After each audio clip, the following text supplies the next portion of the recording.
Anak saya datang kepada saya, Mama, Mama, Mama tersangka. Bayangkan saya ini orang yang kalau lagi ngomong kayak Rembo, tapi hati saya ini Rinto. Tapi hari itu pertama kali saya tidak menangis. Saya katakan nggak apa-apa, nah. Memang ujungnya harus begini. Karena kalau tidak ada penetapan tersangka, maka tidak akan ada penyelesaian perkara ini. Tuh. Kita sekarang memasuki perang besar. Perang besar. Rakyat biasa yang diwakili oleh kami berlima bersama para aktivis TPUA. Ini kami rakyat biasa. Kami tidak punya apa-apa.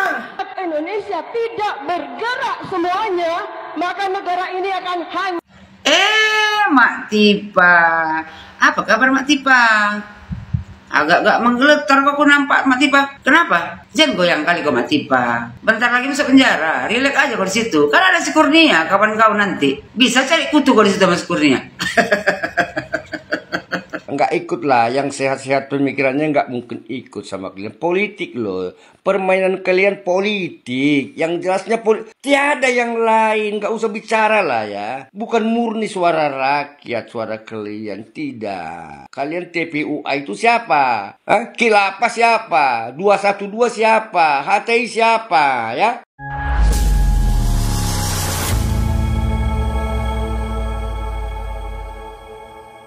Assalamualaikum warahmatullahi wabarakatuh, saudara-saudaraku sebangsa dan setanah air. Dimanapun kalian berada, semoga kalian selalu dalam kondisi sehat walafiat ya. Berjumpa lagi dengan saya di Gaspol Update. Kami bukanlah buzzer pihak manapun. Kami hanya menyajikan keputusan ada di tangan Anda. Teman-teman, ini ada video yang menurut saya cukup menarik ya. Yakni tentang dua perempuan ya yang saat ini sudah fix sama-sama menjadi tersangka. Hehe.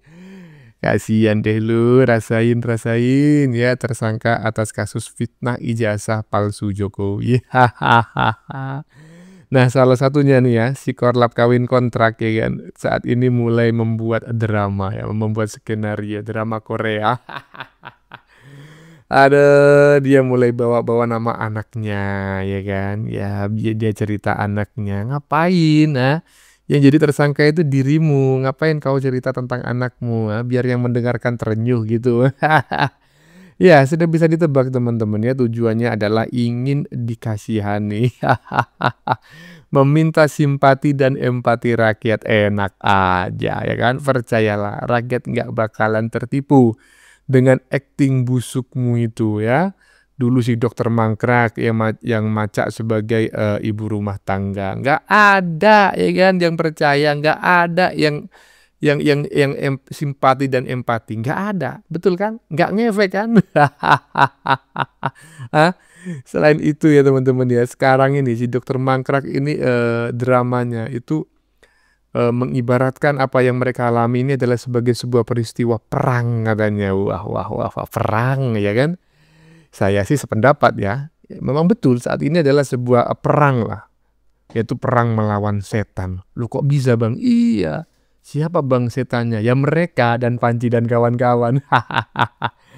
Ada. Nah, bagaimanakah videonya dan bagaimanakah respon netizen?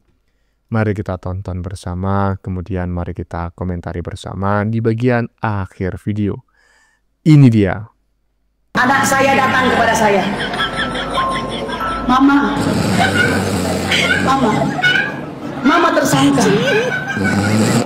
Bayangkan saya ini orang yang kalau lagi ngomong kayak Rembo, tapi hati saya ini Rinto. Tapi hari itu pertama kali saya tidak menangis. Saya katakan nggak apa-apa, nah. Memang ujungnya harus begini. Karena kalau tidak ada penetapan tersangka, maka tidak akan ada penyelesaian perkara ini. Tuh. Hari Jumat, keputusan dari Polda Metro Jaya tanggal 7 November 2025 kami menjadi tersangka. Harap diingat baik-baik. Saya senang sekali dengan para jurnalis, YouTuber agar menyampaikan apa yang saya sampaikan hari ini. Ini adalah tanda-tanda langit. Ini adalah tanda-tanda alam. Kita sekarang memasuki perang besar. Perang besar.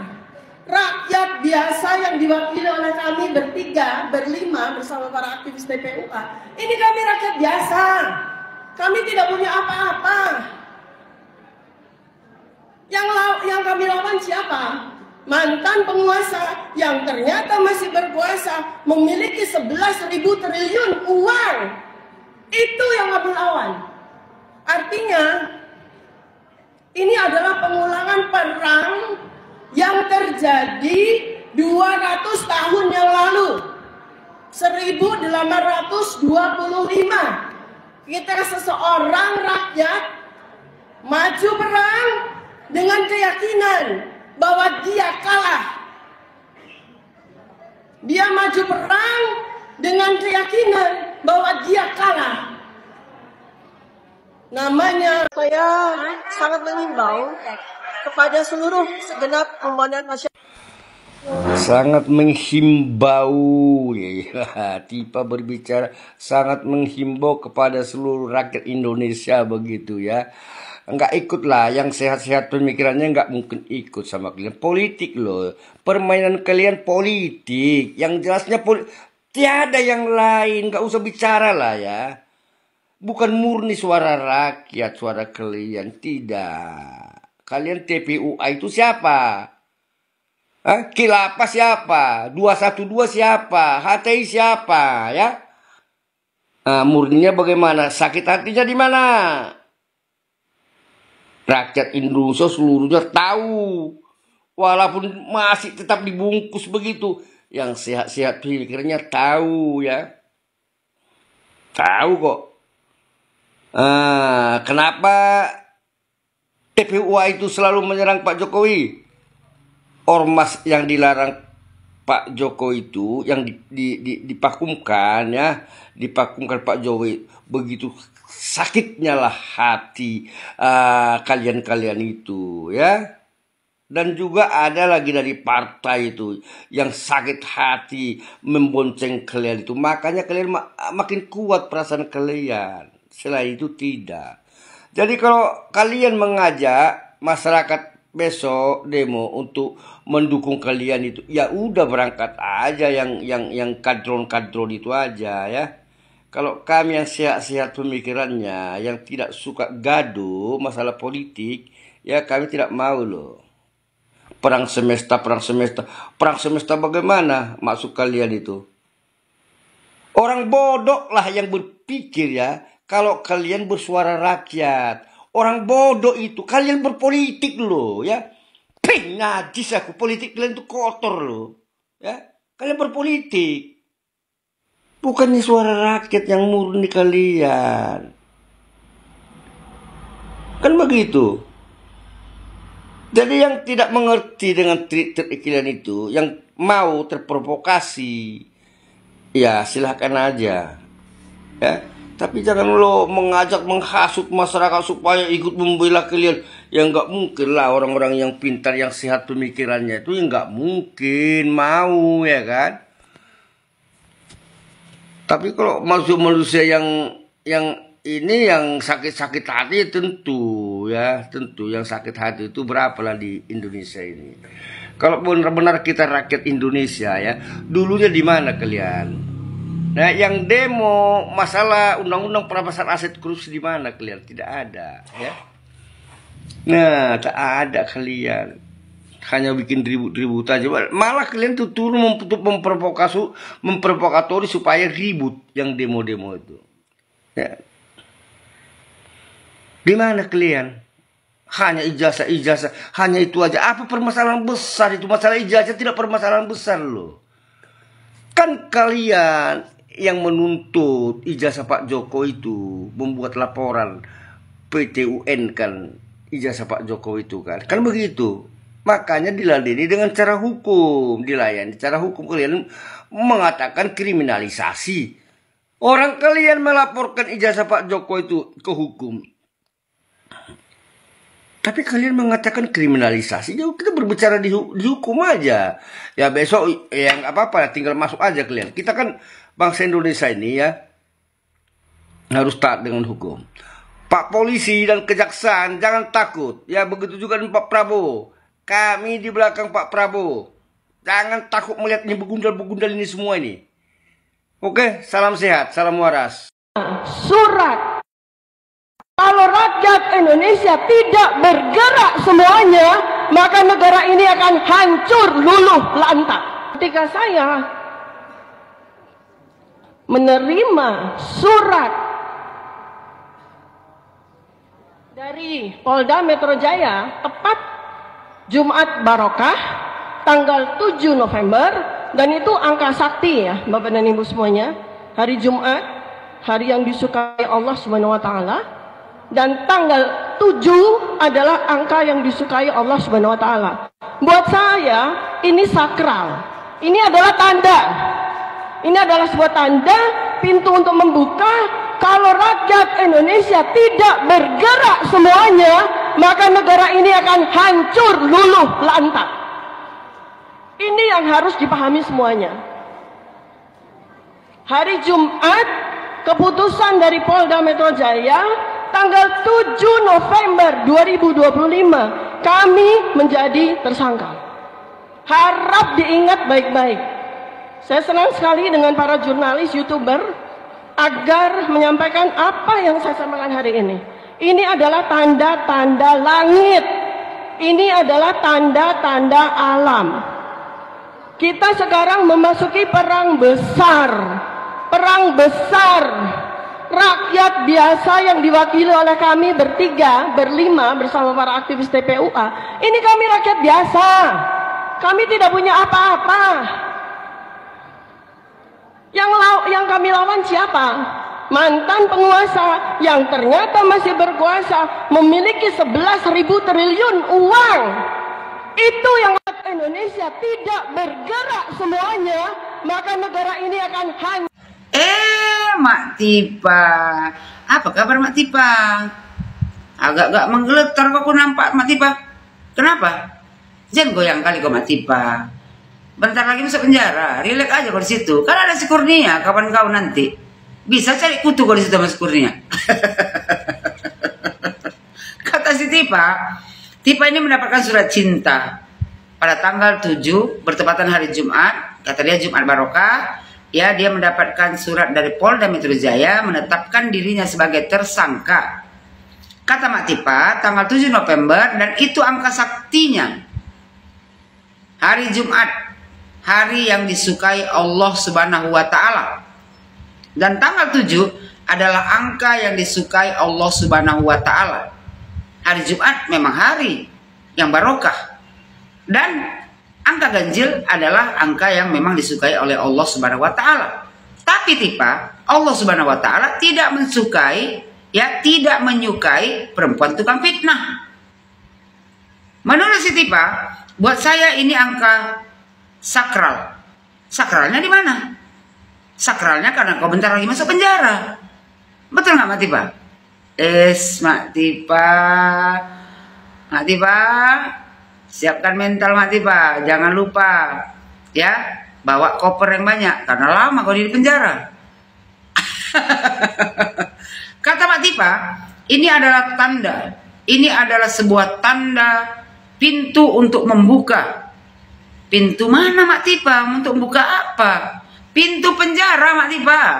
Untuk mempersilahkan kau masuk ke dalamnya. Ya Mak Tipa ya?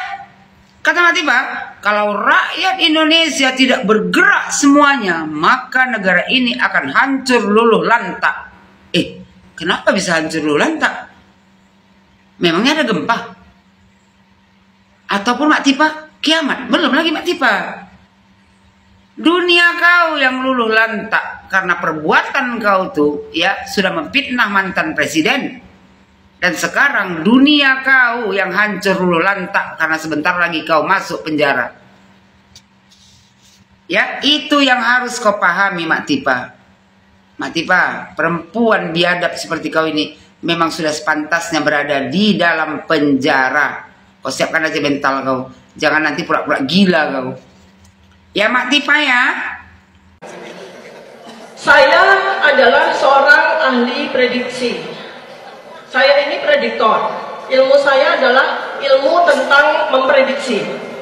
Jadi saya sudah sampaikan kepada para lawyers yang waktu itu mendampingi kami semua RRT mengenai apa yang bakal terjadi pada kasus ini. Saya sudah dari 6 bulan yang lalu sudah melakukan penghitungan secara kualitatif maupun secara kuantitatif. Karena saya epidemiolog, semua peristiwa bagi saya adalah angka matematika, saya hitung. Dan ternyata betul ya, betul bahwa setelah saya menjadi saksi, kemudian saya menjadi terlapor, kami kemudian sekarang menjadi tersangka. Ya. Jadi tepat 6 bulan yang lalu, 6 bulan ya, Mei, Juni, Juli, Agustus, September, Oktober. Ya, 6 bulan yang lalu kita bersama-sama hadir di ruangan ini persis ya. Pada waktu itu Jokowi menyampaikan laporan polisinya. Waktu itu ruangan itu penuh sesak. Puluhan lawyer hadir untuk mendukung kami. Tapi tiba waktunya pada saat kami menjadi tersangka, ini parah ini. Ruangan ini terisi cuma setengahnya, ya. Jadi sebetulnya ya seperti itulah sebuah perjuangan. Perjuangan itu berat sekali. Saya adalah seorang ahli prediksi. Saya ini prediktor. Ilmu saya adalah ilmu tentang memprediksi. Jadi saya sudah sampaikan kepada para lawyers yang waktu itu mendampingi kami semua RRT mengenai apa yang bakal terjadi pada kasus ini. Saya sudah dari 6 bulan yang lalu sudah melakukan penghitungan secara kualitatif maupun secara kuantitatif.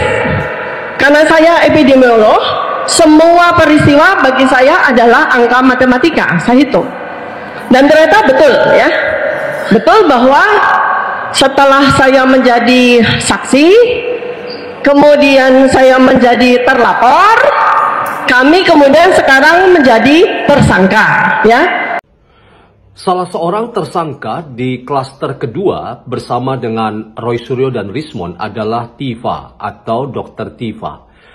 Ia menurut saya adalah orang yang seringkali memaparkan banyak kontroversi-kontroversi dari penyebutan terkait dengan bidang keahliannya.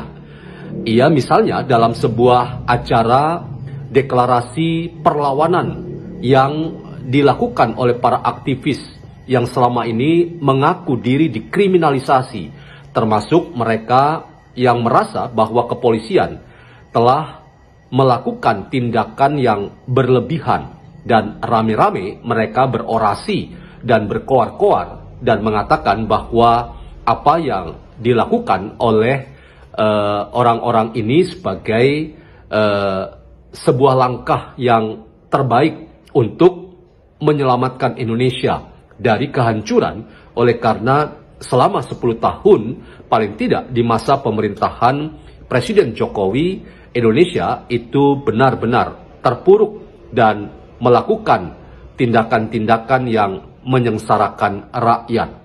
Inilah teman-teman yang saya temukan ketika pernyataan Dr. Tifa atau Tifa saja kita sebutnya, yang menyebut dirinya itu sebagai ahli prediksi, atau ia adalah seorang prediktor yang karena itu ia bisa memperkirakan apa saja yang akan terjadi ke depan. Terlebih ketika ia melihat ruangan tempat deklarasi perlawanan itu di Gedung Juang yang dulu pada bulan April yang lalu nampak semua orang berkerumun dan memenuhi atau menjejali ruang itu, tetapi ketika mereka sekarang ada di ruang itu dan kemudian mendeklarasikan perlawanan terhadap kriminalisasi dengan penersangkaan polisi terhadap 8 orang aktivis dan akademisi, maka ia ingin katakan bahwa orang-orang banyak sudah satu persatu pergi meninggalkan. Tidak ada lagi lawyer-lawyer yang dulu bersama dengan mereka dalam rangka ingin menyuarakan suara yang menurut mereka benar bahwa Jokowi telah memalsukan ijazah. Nah, dalam konteks ini teman-teman, saya ingin katakan bahwa seorang Tiva lupa bahwa prediksi itu seringkali selalu dekat-dekat dengan kebohongan. Inilah yang ia tidak pernah duga, bahwa seorang prediktor atau seorang yang menjadi ahli prediksi karena dekat dengan tindakan yang menipu orang lain atau seringkali berisi kebohongan, maka itulah celah bagi para penyidik untuk menersangkakan mereka. Teman-teman, kita akan diskusikan hal ini. Selamat datang dalam channel YouTuber NKRI atau Simon John Official atau Meragukan Filsafat, sebuah channel yang secara sadar dibangun untuk turut mengedukasi ruang publik virtual Indonesia dengan menawarkan alternatif berpikir dari lensa pemikiran filsafat untuk membaca fenomena sosial, politik, kebudayaan dalam konteks Indonesia kontemporer tanpa berpretensi untuk menggiring opini kita mempercayai pandangan-pandangan dalam channel ini. Sekali lagi terima kasih dari kami YouTuber NKRI untuk partisipasi teman-teman membesarkan channel ini, dan kita kawal terus demokrasi kita, lawan terus politik penuh kebencian dan fitnah terhadap orang lain. Nah, kita nonton potongan video pendek pernyataan Tiva yang menyebut dirinya kecewa karena satu persatu orang pergi meninggalkan mereka. Sungguh memprihatinkan dan menyedihkan bahwa perjuangan mereka semakin membongkar siapa kawan dan siapa lawan, dan pastinya banyak orang pergi meninggalkan karena sudah tahu bahwa Tiva ini karena ahli prediksi atau prediktor, maka itu dekat dengan kebohongan belaka. Kita nonton potongan video yang saya temukan dari channelnya Bang Bill. Makasih Bang Bill untuk video pendek berikut ini. Kita nonton. Jadi tepat 6 bulan yang lalu, 6 bulan ya, Mei, Juni, Juli, Agustus, September, Oktober. Ya, 6 bulan yang lalu kita bersama-sama hadir di ruangan ini persis ya. Pada waktu itu Jokowi menyampaikan laporan polisinya. Ya, pada waktu itu ruangan itu penuh sesak. Puluhan lawyer hadir untuk mendukung kami. Tapi tiba waktunya pada saat kami menjadi tersangka, ruangan ini terisi cuma setengahnya, ya. Jadi sebetulnya ya seperti itulah sebuah perjuangan. Perjuangan itu berat sekali. Saya adalah seorang ahli prediksi. Saya ini prediktor. Ilmu saya adalah ilmu tentang memprediksi. Jadi saya sudah sampaikan kepada para lawyers yang waktu itu mendampingi kami semua RRT mengenai apa yang bakal terjadi pada kasus ini. Saya sudah dari 6 bulan yang lalu sudah melakukan penghitungan secara kualitatif maupun secara kuantitatif. Karena saya epidemiolog, semua peristiwa bagi saya adalah angka matematika, saya hitung. Dan ternyata betul ya, betul bahwa setelah saya menjadi saksi, kemudian saya menjadi terlapor, kami kemudian sekarang menjadi tersangka, ya. Jadi tepat 6 bulan yang lalu, 6 bulan ya, Mei, Juni, Juli, Agustus, September, Oktober ya. Ya, teman-teman silakan nonton videonya lengkap, tentu di acara yang bisa Anda temukan di banyak channel, deklarasi perlawanan dari para aktivis, akademisi, termasuk rombongannya teroris Tiva, Roy Suryo, dan Rismon, dan para aktivis lainnya yang rame-rame mereka menyatakan keberatan terhadap penetapan tersangka yang disampaikan oleh Kepolisian Daerah Metro Jaya yang menersangkakan 8 orang, dan itu mereka jelas-jelas katakan ini bentuk kriminalisasi, pembungkaman suara kritis, dan ingin memastikan bahwa apa yang diteriakkan oleh Tiva bahwa Jokowi lagi-lagi dijadikan sebagai sasaran tembak, dan ia katakan dalam bahasa Tiva itu sebagai dewa mabok yang menggunakan berbagai sarana upaya, sekalipun Tifa juga mengakui Jokowi bukan apa-apa lagi, tapi kok aneh bahwa ia katakan ini kerjanya Jokowi yang menggerakkan Partai Coklat atau Parcok untuk mengkriminalisasi mereka. Nah, teman-teman, saya ingin katakan dalam konteks ini sebetulnya yang dewa mabok itu bukan orang lain, apalagi Jokowi. Karena Jokowi jelas-jelas seperti yang dikatakan oleh Presiden Prabowo dalam 2 kali ia bertemu dan atau tepatnya ia berpidato dan memberikan apresiasi terhadap Jokowi, bahkan ketika ia meminta Sekretariat Negara mengundang Jokowi karena ada proyek nasional yang datang karena kerja yang berkualitas dari Jokowi, tapi nampaknya memang Jokowi tidak bersedia hadir. Supaya apa? Ya supaya Jokowi benar-benar mengakui bahwa tidak ada matahari kembar, tidak ada orang lain dan yang dapat mengalahkan sosok Presiden hari ini yang diakui oleh Jokowi sebagai Presiden Prabowo Subianto. Lalu yang kali kedua, ketika Prabowo juga katakan bahwa ia meminta semua pihak agar menghormati setiap para mantan pemimpin, karena setiap mantan pemimpin, apalagi presiden, itu bukan manusia sempurna, penuh dengan keterbatasan, dan karena penuh dengan keterbatasan dan bukan manusia sempurna, maka harapannya agar tidak ada lagi ya orang-orang yang suka-suka atau sesuka hatinya untuk menyerang harkat martabat dari mantan pemimpin kita. Karena setiap orang mantan pemimpin itu ya punya kelebihan kekurangan. Dan mari dalam filosofi Jawa inilah yang kita selalu ingat, mikul dhuwur mendem jero. Kita memang tahu bahwa para pemimpin kita penuh dengan kekurangan, tetapi sebagai bangsa yang besar kita tahu bagaimana menyimpan hal-hal yang kurang dari setiap pemimpin kita. Itulah kepribadian luhur bangsa kita. Nah, kembali ke topik kita, teman-teman. Ketika Tifa katakan bahwa ia adalah ahli prediksi. Dalam filsafat hermeneutik, teman-teman, yang kita kenal itu sebagai sebuah pemikiran kritis yang selalu ingin melihat bahwa sebuah pernyataan itu tidak berdiri sendiri dan tidak ada pernyataan yang netral tanpa kepentingan. Dan karena itu kritik ideologi sangat penting. Apalagi dalam tradisi pemikiran filsafat Yunani, para guru-guru Stoa, yaitu satu cabang atau aliran pemikiran filsafat yang sangat menekankan retorika dan kata-kata yang sepertinya mampu menyedot perhatian orang. Tetapi Anda tahu, orang-orang yang tergabung dalam aliran pemikiran filsafat Stoa itu adalah orang-orang yang ternyata hanya pandai beretorika, tetapi sebetulnya mereka sedang menipu dari orang-orang yang melihat ya bahwa inilah kesempatan untuk mencari keuntungan dari rakyat atau orang banyak yang kemudian mampu dipengaruhi oleh mereka sehingga keuntungan finansial itu kemudian didapatkan. Jadi secara jelas kita atau saya mau mengatakan bahwa Tifa itu seperti para guru Stoa yang hanya ngomong tapi isinya omongan itu kosong belaka. Dan ini sama dengan omong kosong, apalagi ketika ia katakan saya ahli prediksi atau saya ini seorang prediktor.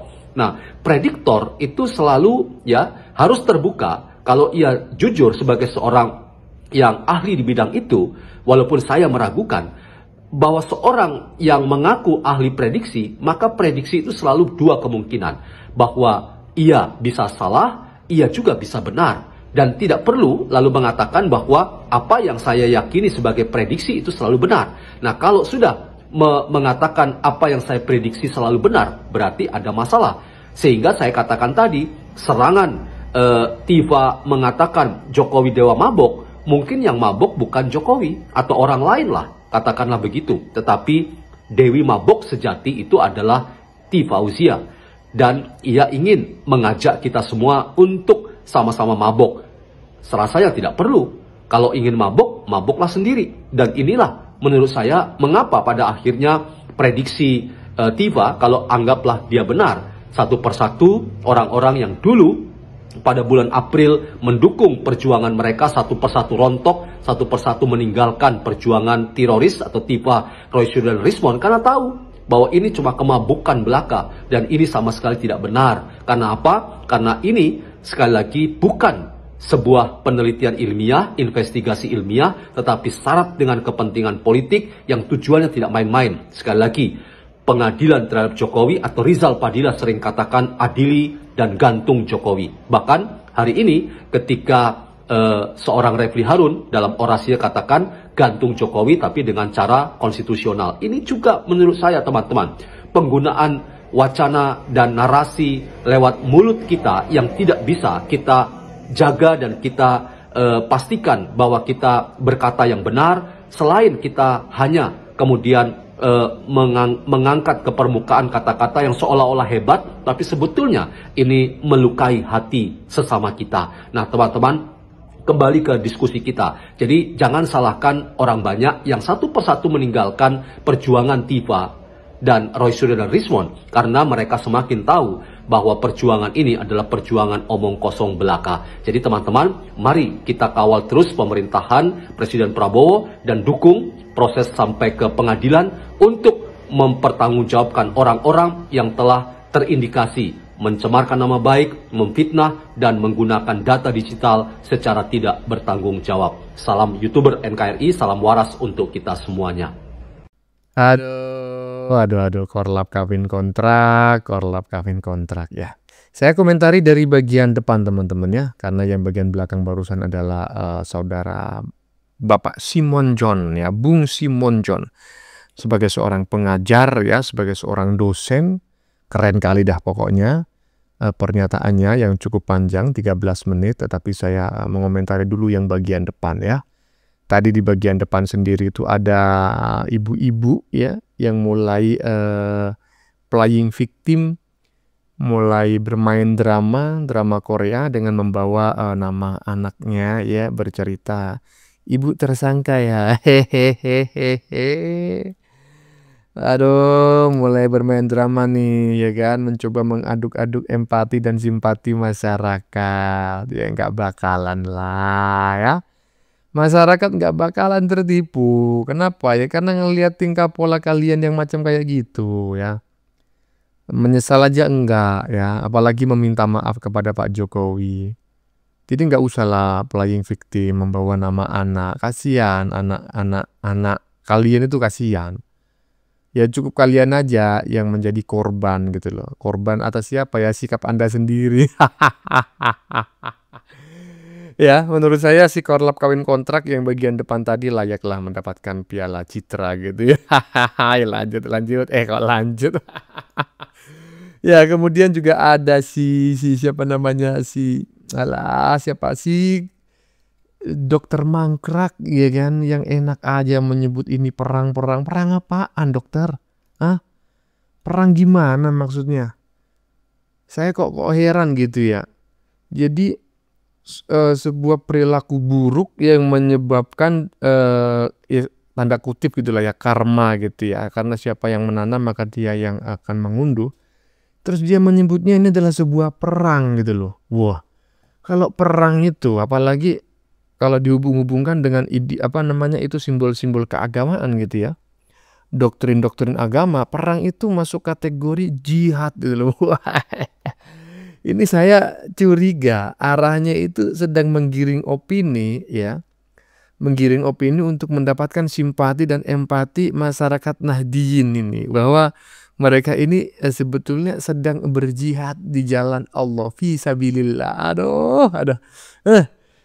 Kelihatan sekali kalian ini ya, orang-orang modus, waduh perang yang inilah yang itulah. Tetapi sebetulnya teman-teman ya, saya sependapat gitu loh, kalau mereka ini sedang dalam posisi berperang gitu. Tetapi kalau lebih spesifik saya menyebutnya ini perang melawan setan gitu loh.